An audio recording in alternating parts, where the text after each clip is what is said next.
আজিৰ দিনত over qualified হৈও আৰু এক্সট্ৰা বহুত ডিগ্ৰীজ থাকাৰ পিছতো ল'ৰা-ছোৱালীবোৰে চাকৰি পাই থকা নাই।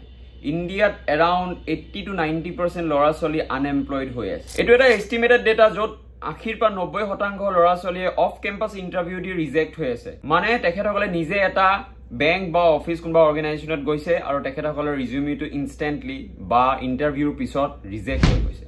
ইয়াৰ আঁৰত কাৰণটো কি? যিহেতু গভৰ্ণমেণ্ট জবৰ ওপৰত এইটো ডিছকাশ্যন নহয়, তথাপিও মই ছাৰ্ভে ৰিপৰ্ট অনুসৰি কৈ দিওঁ 95%ৰ পৰা 99% ল'ৰা-ছোৱালীয়ে পৰীক্ষা দি পেলাই চাকৰি পাই থকা নাই। কিন্তু আজি প্ৰাইভেট সেক্টৰবোৰত কি হৈছে? কিয় ইমান ৰিজেকশ্যন চলিছে? কিয় ফ্ৰেচাৰ্ছবোৰক অপৰচুনিটি দি থকা নাই? কিয় ইমান অভাৰ কোৱালিফাইড আৰু ইমান ডিগ্ৰীজ থকাৰ পিছতো?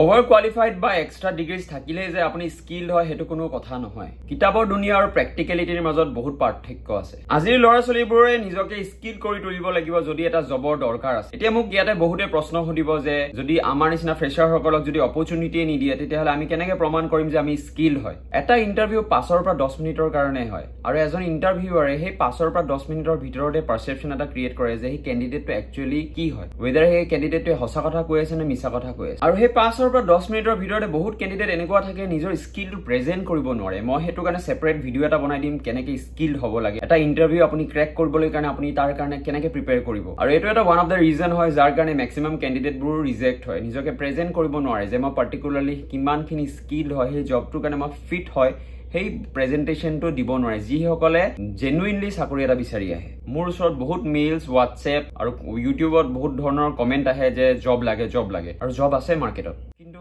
এলিজিবিলিটি ক'ত? এলিজিবল কেণ্ডিডেট পোৱাটো টান বহুত আজিৰ দিনত। আৰু মই এতিয়া ইণ্টাৰভিউৱাৰ এজনৰ পাৰ্চপেক্টিভৰ পৰা আপোনালোকক কৈ আছো যে প্ৰায় কেণ্ডিডেটছবোৰ যেতিয়া ইণ্টাৰভিউলৈ আহে সিহঁতে 100ৰ পৰা 85% কথা মিছা কয়। নিজৰ বিষয় বা নিজৰ স্কিল বা নিজৰ যিটো আইডেণ্টিটি, নিজৰ যিটো আশা বা পেশ্যন, সেইটোৰ বিষয়ে তেখেতসকলে মিছা কথা কয় আৰু সেই সাইকলজিটো ইণ্টাৰভিউৱাৰজনে বুজি পাই যায়। মেক্সিমাম কেণ্ডিডেট যিসকলে লাষ্ট 2-3 ইয়াৰ্ছৰ আগত জইন কৰিছে সিহঁতে কি এটা পাৰ্চপেক্টিভ ক্ৰিয়েট কৰি থৈ গৈছে এণ্টাৰ ইণ্ডাষ্ট্ৰিটোত আপোনালোকে গম পায়নে? যিহেতু সেই কেণ্ডিডেটটোৰ মাইণ্ডছেটটো টোটেলি বেলেগ এটা জেগাত থাকে, পাৰ্চপেক্টিভটো বেলেগ এটা জেগাত থাকে। কিছুমানৰ পাৰ্চপেক্টিভ গভৰ্ণমেণ্ট প্ৰিপাৰেশ্যনত থাকে, কিছুমানৰ পাৰ্চপেক্টিভ টাইম পাছৰ কাৰণে থাকে। সেইকাৰণে সিহঁতে সেই জেগাটোত সেই পাৰ্টিকুলাৰ অৰ্গেনাইজেশ্যনত মনোযোগিতা লগাব নোৱাৰে আৰু যাৰ ফলত ইনফেণ্ট এট্ৰিশ্যন হয়। মানে জইনিঙৰ পৰা 3 মাহ আৰু 6 মাহৰ ভিতৰতে চাকৰিটো এৰি দিয়া।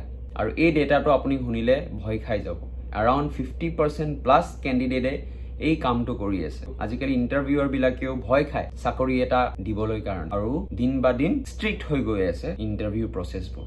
ইনফেণ্ট এট্ৰিশ্যনে কিমান ইম্পেক্ট পেলায় এটা বেংক আৰু অৰ্গেনাইজেশ্যনত সেইটো আপুনি কল্পনা কৰিব নোৱাৰিব। এটা এমপ্লয়ীক ৰিক্ৰুইট কৰাৰ পৰা আৰম্ভ কৰি তাক চেলেৰি দিয়ালৈকে এটা এমপ্লয়ীৰ ওপৰত বহুত টকা খৰচা কৰে, লাখ টকা খৰচা কৰা হয়। যাৰ পিছত এমপ্লয়ীটোৰ পৰা সেই প্ৰডাক্টিভিটিটো যদি নাপায় তেতিয়াহ'লে কোম্পানীটোৰ কিমানখিনি লছ হ'ব আপুনি নিজে এটা অনুমান লগাই চাওক। জাষ্ট ইমেজিন কৰক আপুনি এখন দোকান দিছে, আপোনাৰ দোকানখনত আপুনি কেইটামান কৰ্মচাৰী ৰাখিছে যাক আপুনি মাহত দৰমহা দি আছে আৰু আপুনি এক্সপেক্ট কৰে যে সেই পাৰ্টিকুলাৰ এমপ্লয়ীখিনি আপোনাক কিবা এটা প্ৰডাক্টিভিটি দিব যাৰ পৰা আপোনাৰ প্ৰফিট হ'ব। লগতে কি কৰিছে আপুনি ট্ৰেইনিঙৰ কাৰণে তেখেতসকলক এক্সট্ৰাকে আৰু পইচা খৰচা কৰিছে। প্ৰায় 5টা মাহ বা 6টা মাহ আপুনি তেখেতসকলৰ ওপৰত বহুত টকা খৰচা কৰিলে, কিন্তু আপুনি এক্সপেক্ট কৰিব যে আপুনি ৰিটাৰ্ণ এটা পাব। যদি আপুনি ৰিটাৰ্ণ নাপায় তাৰ মানে আপুনি সেই বিজনেছটোত আপুনি লছ খাব। চিমিলাৰ ৱে এই বেংক আৰু অৰ্গেনাইজেশ্যন বিলাকত ছেম বস্তু চলি আছে, ইনফেণ্ট এট্ৰিশ্যন, যাৰ ফলত আজিৰ দিনত প্ৰাইভেট চাকৰি এটা পোৱাও বহুত কঠিন হৈ গৈছে। আৰু ইয়াত কোনবোৰ বেছিকে মৰিছে গম পায়নে? সেই কেণ্ডিডেটসকলৰ যাৰ সঁচাকে এটা চাকৰি দৰকাৰ আছে। এতিয়া আপুনি মোক কওক এজন ইণ্টাৰভিউৱাৰে